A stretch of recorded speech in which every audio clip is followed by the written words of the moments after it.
Hei, nimeni on Reeta. Olen klassinen homeopaatti ja 4 lapsen äiti. Kerron teille vähän homeopatian käytöstä lastenhoidossa. Homeopatiaa voi käyttää erilaisiin asioihin, jotka liittyvät kasvuun, lapsen kehitykseen, muun muassa nukkuminen, erilaiset rokot, erilaiset flunssat, vatsataudit. Mikään ei ole sen ihanampaa, tai ainakin mä oon kokenut äitinä, ettei keskellä yötä tarvitse välttämättä lähteä lastenklinikalle huutavan lapsen kanssa. Vaan voi vaikka ensiksi antaa jotain homeopaattista, vaikka pellarannaa kuumeeseen, ja sitten käydä aamulla katsomassa, että mikä on se korvien tilanne tai näin poispäin. Ja monesti ei ole tullut mentyä. Tosiaan 4 lapsen äitinä ja sitten homeopaattina voin sanoa, että homeopatia toimii lastenhoidossa.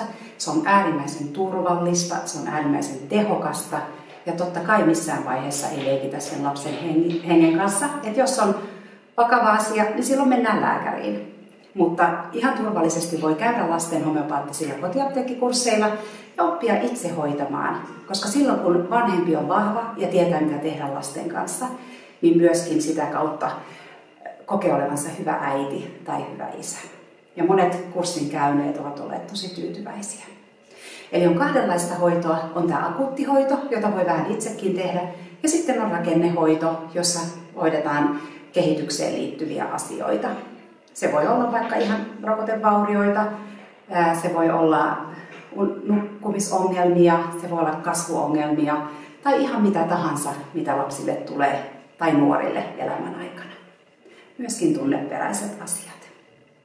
Tervetuloa homeopaatin vastaanotolle.